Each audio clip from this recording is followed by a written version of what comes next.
Every year, the beauty industry embraces a new mantra. So 10 years ago, that was natural. 5 years ago, that was the microbiome. During COVID times, that really shifted towards sustainability, and long may that mantra continue. And now I think we're on the cusp of a massive shift for beauty towards biotechnology. The concern in beauty is that consumer demand for natural plant-based ingredients will eventually reach a point that it outstrips supply, which is really not sustainable. And once plant species are overharvested or even go extinct, that is it. You're not necessarily going to be bringing them back anytime soon. And this is where biotechnology is supposed to be able to step in to manufacture these ingredients from natural origins and then recreate them at scale with a minimal footprint in a lab. The main interest from the beauty industry appears to be coming from the big players so far, which isn't surprising really when you consider that they are the ones who use the vast majority of the beauty industry's resources.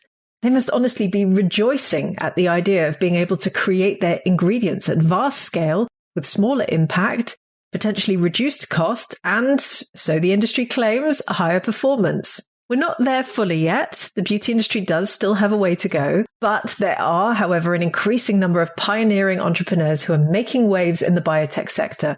And I'm pleased to welcome one of those entrepreneurs onto my podcast today. So if you want to have your mind slightly blown by the potential of biotech in beauty and to discuss the so-called ingredient wars between natural and synthetically produced naturals, then settle in for another fascinating interview.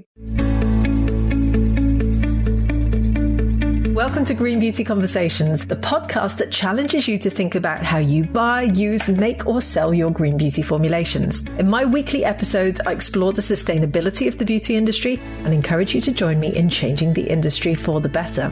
I'm your host, Lorraine Dahlmeyer. I'm a chartered environmentalist, biologist, and the CEO of award-winning online organic cosmetic formulation school, Formula Botanica. We have thousands and thousands of students in over 180 countries around the world who study with us to become organic beauty formulators and entrepreneurs. Visit our website at formulabotanica.com to try our free online formulation course. And if you want to be the first person to know what's happening in green beauty, make sure you subscribe to this podcast in your favorite podcast app.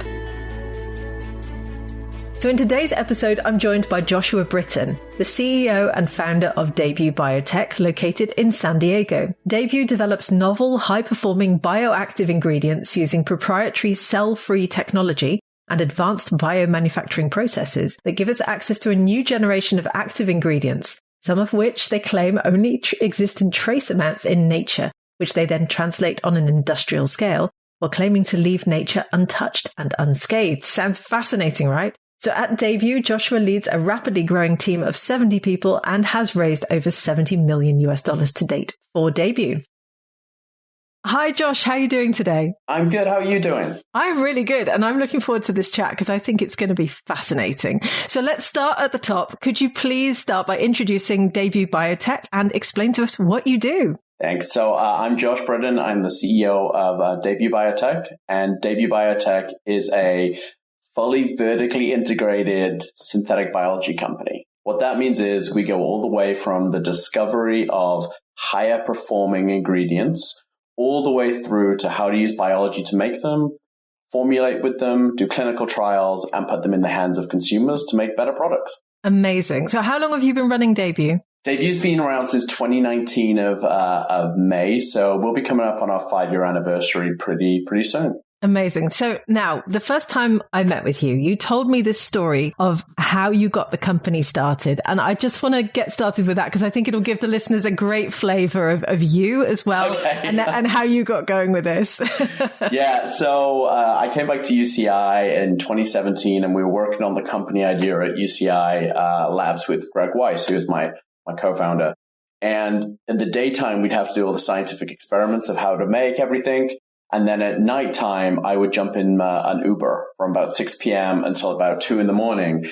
I just got into the habit of pitching every single driver that I picked up from Orange County. And it just so happens that I picked up a lady called Linda Horioka, and we got talking. And after about 8 minutes, she decided to write $100,000 check into the company and told me to get out the car and get back in the lab. and so the next day I met with her. We finalized it, and then I never drove Uber again and quickly got in. But, that was the first story. The second story is my head formulation scientist. I picked up in an Uber In 2018, we exchanged LinkedIns. We talked a bit about where cosmetic science was going. She followed the company for 3 years. And when I advertised for a head formulator, she took the interview, didn't remind me that we knew her.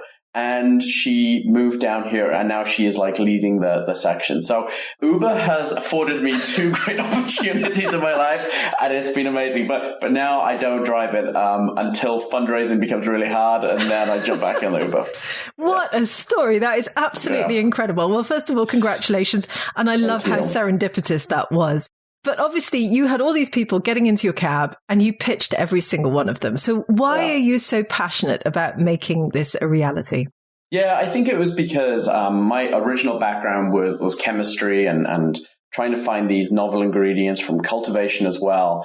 And the reality is that the cosmetic industry, in terms of its ingredients, has had no step change since the early 1900s. So there's like 2 phases, I feel, in cosmetic science. There's like all the way back from the Egyptians through cultivation. Yes. And then in like the early 1900s, someone made vitamin C. But in reality, there's been no advancements in the cosmetic ingredient space for 100 years, right? And you went through cultivation, then you have chemistry, and now this new era has emerged onto us, which is like, actually, biology can make amazing things which are higher performing. And it's become the mission of this company to, we want as many bio-inspired bioformulations with both efficacy and sustainability in people's houses. And like, that's what we live and die for at this company. And that's also what really drove you to want to start it, obviously, and pitch all those people in your Uber. Yeah, it was like, look, do you use skincare? Yes. Do you use vitamin C? I love vitamin C. What if I told you there's something 50 times better that has much better anti-aging capacity, and you're the only person in the world that can have it through this brand? And people are like, okay, I want to look younger. This is amazing. Wow. By the way, what is that thing that's 50 times more powerful? You know what? We have several coming out. We're actually releasing our own brand soft launch in a few weeks and then hard launch in January. But we screened out of 7,000 natural compounds from plants. We've screened about 250. And some of them are really, really great at anti-aging, skin brightening, hydration, wrinkle removal. And so they're coming through our pipeline now. But the way we see it is, if we look at a Sephora or an Ulta or some other cosmetic brand in 10 years' time, when you turn over that label, you won't recognize any of those ingredients in there because it's just like this new wave of bioactives coming through, which are just better. They just win on performance. You're painting a fascinating picture for the future here. You said you've screened hundreds of compounds. What does that mean exactly? Yeah. So, if you look at a plant around your house and you look at the leaf, within that leaf, there could be thousands of potential compounds. So like in the background there, you've got that plant. And the reality is that the reason why vitamin C is so popular is because it's so much of it in that plant that I can pull it out, right? But in reality, there are so many tiny, minute amounts of these really special ingredients or chemicals. And no one has ever tested them before. No one has ever managed to get them, create enough of them to put them into clinical trials, to put them into performance-based tests. And that's what Debut does really well. So we find these tiny, tiny like specks of sand or salt. We work out how to make them through nature because nature does exactly that. And then we create them, we test them, we prioritize them. And so that's how we are able to come up with these ingredients that you've never heard of, I'd never heard of, but they are just really, really great. So talk me through how you do this. And you're going to have to dumb it down a little bit. Let's go. Let's walk through it in a really simple manner. When you're looking at things like antioxidant capacity is a really, really good example. And people can test how good an antioxidant is by running it in like a plate. So if I have this imagine like a chemical flask we all used in high school, I can have a solution in there. I can drop in this ingredient. And if it turns this color this quick, it's a really good antioxidant. And so what you're able to do is you can do that with something like vitamin C, right? And maybe it takes 2 minutes to turn all the way to this beautiful color. And then you take these rare ingredients, you drop them in the same thing, and maybe they turn the same color in half a second or a millisecond because they are just so fast acting and so powerful. And so we have a range of these tests. I mean, not just antioxidant, but we have things for skin elasticity, skin brightening. We have all of these claim areas that you would want to promote in a marketing claim, we had to recreate those to be able to screen these ingredients and find the top performers. Wow. So how did you come up with the original list of, was it 7,000 you said? Yes. A lot of the things we started with are polyphenols. And I became fascinated with polyphenols because they're in everyone's diet. They're in a Mediterranean diet. They're very high performing. But also, if you go back to the time of the Egyptians, like lots of the colors and lots of these benefits they were feeling was from diet related. And as cosmetic science moves more towards like a pharmaceutical science, that intersection, the ability to tap into these new ingredients is vital. And so polyphenols offer like so many different potentials. There's actually 7,000 novel polyphenols that exist in nature, and only about 10, 20 of them have been characterized. So for us, it was like, great, there's this massive pool of diversity. We can be the first to go in there and kind of screen and pull and select and get that information and find winning ingredients. And so that's the first kind of category that we hit into, just because there's so much potential. So how did you know that only 10 or 20 of them had been characterized? Because a lot of the work that goes on behind the scenes in the beauty industry is like top secret, like high security labs. None of that gets leaked out. How did you find out? Yeah, so I would say that's definitely something that could have happened, right? So like L'Oreal could have worked on it 10 years ago. But what we will say is out of the 7,000, you can only buy 250 of them commercially. And the other 6,750 just have never been made before. And that's where our technology platform comes in, because we're like, okay, we understand that for many of them, it doesn't even exist in this world to test right now. So we're going to have to make it, to test it, to evaluate it. So we have that like test build cycle going on.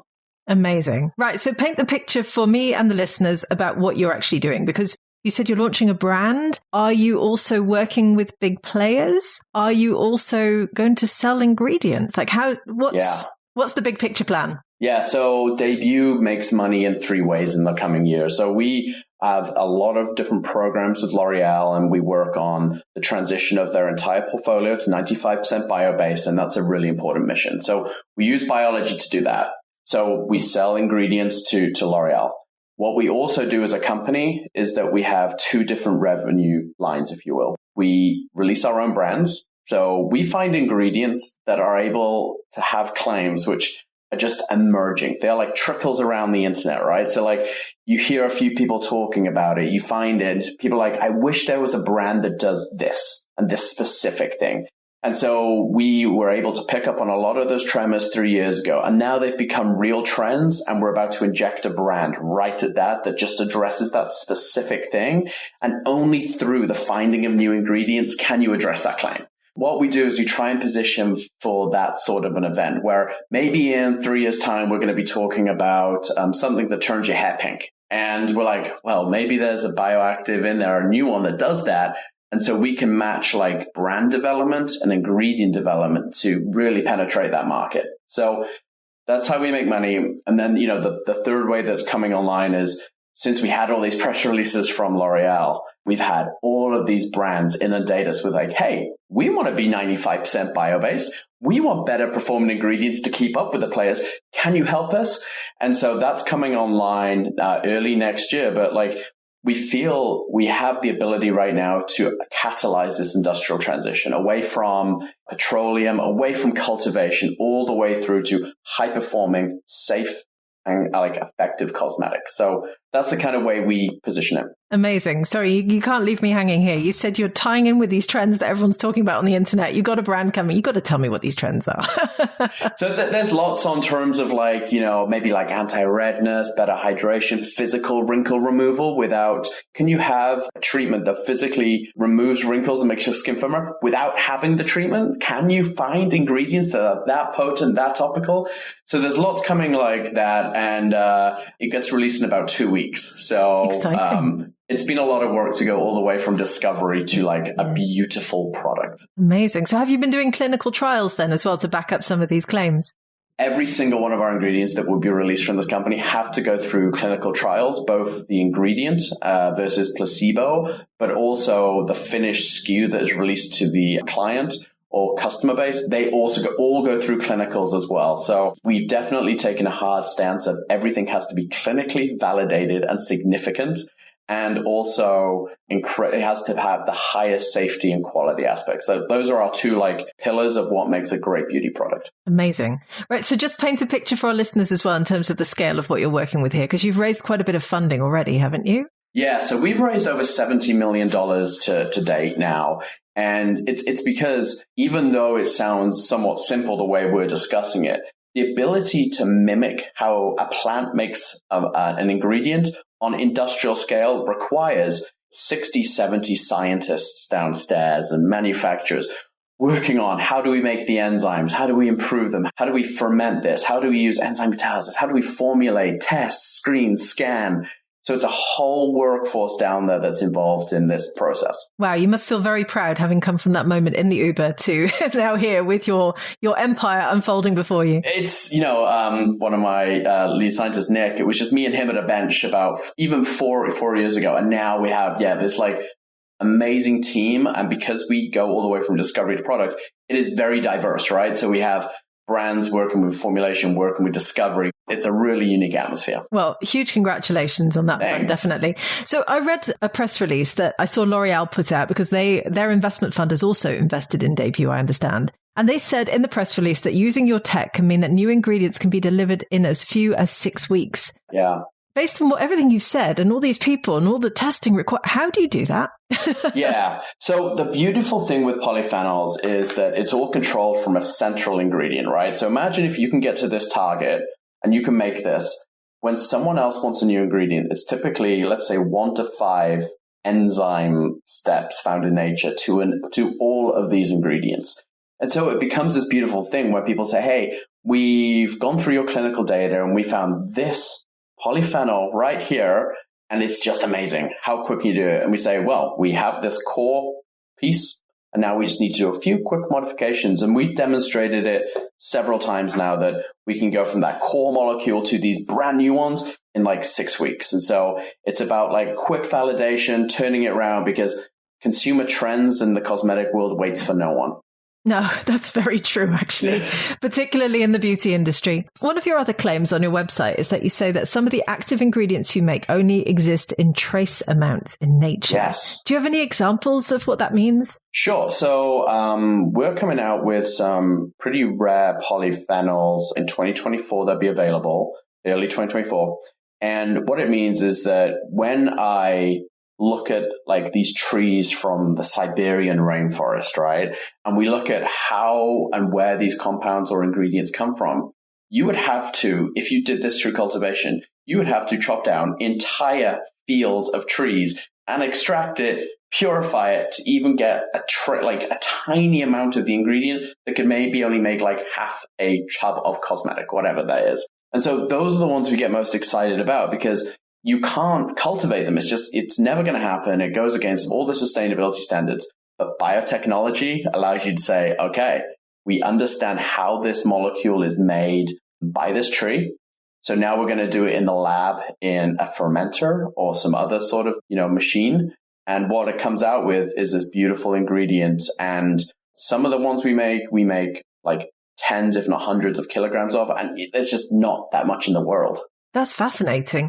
So I know a lot of the people listening right now are thinking, well, I run a small brand. Well, I have access to these ingredients as well. Is that something that you plan to make available? It is. I think so. We're a new company. We're going through this. But as we look into 2024, if you keep an eye on the website, you will likely see a contract manufacturing aspect of our company, which is, hey, I'm a small brand. I want to compete. I want access to 95% bio-based ingredients and better ingredients. Can I work with you? And we feel that smaller brands and medium brands are as key as the big ones. They're the lifeblood of the economies, not only in the States, but the world. And it's a shame that if I'm a professional, I have all the creativity and I want to make the world a better place, that you wouldn't have access to it because they cost tens of millions of dollars to create, right? So keep checking the website in early 24. And when that's up, we'll be making a press release around it. And we welcome people to be like, hey, I want to make 5,000 units of this. How do I do it? Amazing. Well, I'm sure that many of our listeners will be keeping close tabs on you now that you've said these words. So stay tuned for that one. Yeah, stay tuned, but it will be alive. It will be live. Yes, I love it. One of the things you said to me the first time we met is you said you aim to make a significant percentage of our current cosmetic ingredients that are in use in the industry redundant in the future. And you talked earlier about, you buy a product from Sephora, you turn it over, you don't recognize any of the ingredients. Why are you aiming for that? We just have it's our thesis at this company that consumers deserve the best. They deserve the best on performance, safety. They deserve the best on quality. And the only way that can be addressed is by providing and getting consumers access to better performing ingredients. Like if I went to McDonald's and I drove through the fry and I said, I'd like a packet of fries, please. And they came out and they're cold, soggy fries, over salted. But I knew that I could have access to something that was like a beautiful French fry. It was crisp. It had this thing. And you got one or the other. Which one would you want, right? You would want the highest performing, best product. And that's what we're going to deliver. I mean, we're just at the point in our technology advance as humanity that we can have more, we can have better, we can have more sustainability, but still people are still stuck in the old ways of the traditional ingredients of vitamin C and vitamin A. And there'll always be people that want that. And that's great. No problem with that. But for people who want clinical excellence and performance, that's what excites us. Can I just double check here that you're not saying that the entire beauty industry exists of cold, soggy, over-salted fries? No, maybe I went too far on that one, but it's such a night and day example. It's just, I come from a chemistry background and we're just about to give this beautiful talk on this. And vitamin C has been used since the 1790s to treat scurvy, right? And it's just like we see all these other advancements in these industries of nutrition and pharma and all of these amazing things that just improve our life so much. And beauty hasn't had that. So it's like, all right, we're going to be the ones to step up and start providing consumers ingredients that actually do amazing things. What would you say to people who are a little bit fearful of the fact that biotech is moving so quickly and it's a little bit of an unknown quantity to many people in the general public? 100%. What would you say to them? There's two different sides of biotech, and the side of biotech people are often fearful about is the ones of vaccines and traditional like pharmaceutical companies that get injected into the body, right? And we don't do that. We do the other side, which is biotech through its inherent nature always undergoes the most stringent safety and quality aspects. Like when we're making something, it is at such a different level to a cosmetic ingredient. It goes through so many checks. It has to go through all these safety panels until we're convinced that this is an efficacious ingredient, right? So I used to be a bit wary of new ingredients, like how does it impact the skin? But once you're in this field and you understand the rigorous changes, especially with MOCRA coming through and the changes there, like there is no hiding anymore. Your ingredients have to be safe. They have to do what they say they do. And biotech is the only industry ready for that because it's inherent to how we were taught to make things, right? It's not such a surprise for us when MOCRA might be a negative connotation for many people in the cosmetic field. We're like, no, this is great because we're advocates for better, higher performing, higher quality stuff. Yeah, no, I'm with you on that one, actually. I was delighted to see the US put some changes in place for their very outdated regulations. Yes, 100%. So I have another question for you. So I had a couple of guests on the podcast previously to talk about biotech. And one guest I had on, Dr. Barb Paldus of Codex Beauty, she was great. She and I discussed how it will be very challenging to create all cosmetic ingredients through biotech, because ultimately we use vast resources in cosmetics and often there are a lot of ingredients that are used as the foundation. We're talking like palm oil, etc. Do you think there will always be ingredients used in cosmetics that are naturally grown and harvested? Or is your vision truly to make everything synthetic from sort of natural origins? Yeah, that's a great question. She's an absolute inspiration to the field. She's really, really great, right? There's like two phases of biotech coming. I think biotech at the moment, because it's such a new field, will be able to access and transition things like active ingredients and emollients and stabilizers and UV blockers, that aspect. But you are right. You get to this next phase then of like, how do I make these formulations 95% biotech? You come into things which are just like commodity chemicals. Now, there's two paths here. I think science is advancing quick enough that it will become available, but cost becomes an implication. So that's a whole different field. But the second more interesting thing is, when we think about what those chemicals are used for in cosmetic formulations, do you think the possibility that nature has a like kind of chemical out there, if you will, an ingredient? I think so. And I think we're seeing that where it's like at the moment, we might use something from a petrochemical process because it's just the standard. But what happens if there's a plant from the rainforest that secretes a chemical or an ingredient that does the same protective or preservative function? Is that a like-for-like switch? And so I think that's the two different paths here. It's either science improves, which it always does, continually improves and costs come down, or there's something out there in nature which can be a replacement. And in that case, it'd be 100% biotech. Fascinating. Final question. You talked about the concept of ingredient wars in the pitch that you originally put to Formula Botanica to be on this podcast, which I loved, which is why you're here as well. And in those ingredient wars, we've got the natural botanical ingredients that are out there in nature, and they're pitted against the ones that you're synthesizing in the lab. Who do you think is going to win that war in the long run? I'm a big fan of trend analysis. It's kind of part of my job. And I'll give you the example of how this has happened before. So we used to get aspirin from the bark of a tree, and we used to get anti-cancer medications from the bark of a tree. All these people, all these groups loved it. You know, you could go out, naturally get the stuff, you could cure your disease. And then suddenly people said, wait a minute, like I'm a different person. It doesn't work that well for me. I have a different skin type. It doesn't work that well for me. And there was this call for standardization, quality, better practices. And the whole pharmaceutical industry took all this extracted stuff and then went through to chemistry, which has kind of happened. And then they went a step further. You know, in 2022, 89% of the top drugs on the market were made from biotech. 2006, it was like 18%. So that transition, super snappy. So we look at that trend and we say, my God, the same thing is happening in beauty.